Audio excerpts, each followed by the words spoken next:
kangkong. Hugasan ko na. Isa-isa ko pa yan. Ito ang aking kangkong na tangkay.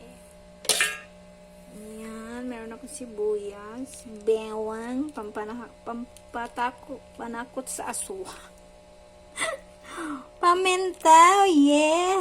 Hindi naman lahat to kukuha na ako syempre. Hindi lahat yan. Ako po. Tapos kukuha ko ng chili sa labas.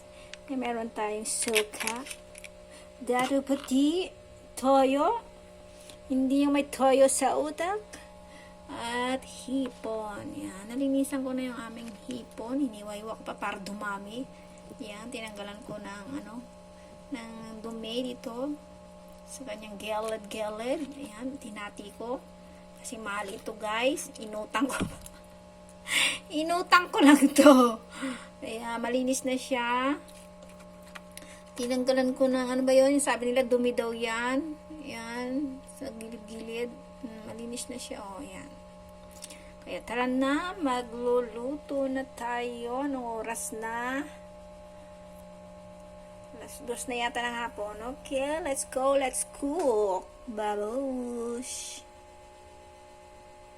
Nagbigay na ka ng manteka sa kawali. Di maglalagay na tayo ng bewang. Huwag mo pa siksikan ha. Naku po, mawa ka naman. Don't make talsik me ha. Sumawa ka sa akin. Dami ko ng talsik kaya.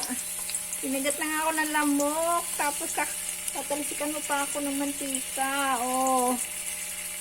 Nasaan ang hustisya? Nasa akin na lahat. Okay. Halo-halo. Mekos-mekos. Mayroong masyadong seryoso. Kailangan din maging happy-happy habang nagluluto para masarap din yung ating niluluto. Pag happy din ulam. Oh yeah! Okay. Halo-halo-halo. Isunod natin ang hepon. Hepon. Yan. Hinaan ko lang guys yung apoy kasi baka masyonog naman. Yan. Sige. Halo-halo kay. Halo-halo kay. Yan. I-mix natin yung susunod natin. Hipon. Ay, nakalimutan na. Okay, pero talsik. Ay, naku po. Napopobia na ako. Ayan, hipon. Ayan, yung malang hipon. Kailangan natin magtipid-tipid.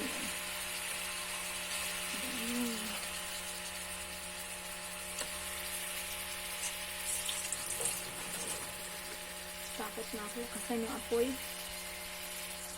Ingay ni host. So, very talkative. Okay. Halo-halo tayo. Ito may tinagalan ng balat. Guys, nilinisan ko lang ito, ha?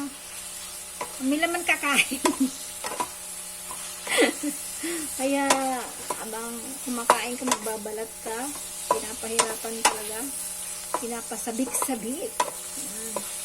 Hindi naman sana yung nabalatan na para kakain ka na. Pero ito, kailangan mong paghirapan bago mo kainin.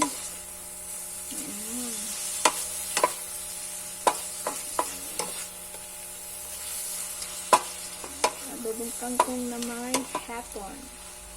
Hapon, shrimp. Okay?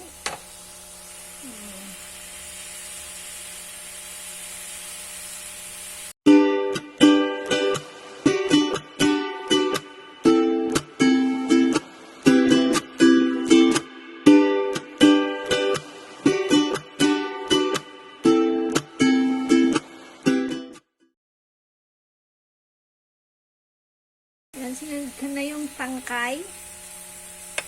Tangkay ng kangkong. Kasi matagal diba to? Para lumambot siya agad. Ay, madaling lumambot yung dahon kaysa sa tangkay. Kaya inuna ko muna yung tangkay. Yan, yung branch. Tangkay. Ano ba sa English ang tangkay? Okay. Alam natin dyan na lumambot. Tinalagyan natin ng toyo, fermenta. Lagyan natin ng fermenta. Ang arte. Paminta. Sos, ginawa Bisaya. Kita nga, nagpaminta ba? Ayan, paminta. Ayan natin yan siya. Ang sarap. Nagugutom na ako. Tapos, lagyan na natin yung Ubuin na natin ng ano konti. Oh, ang sarap. Kita nyo yan guys. Yung katas niya. Hindi ko naman nilagyan ng tubig yan. Nagkatas lang siya ng pusa.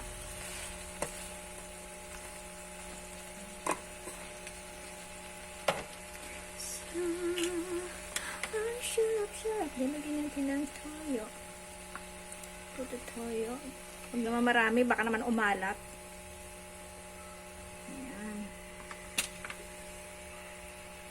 Toyo na siya. Bayaan na natin siyang mag-boil.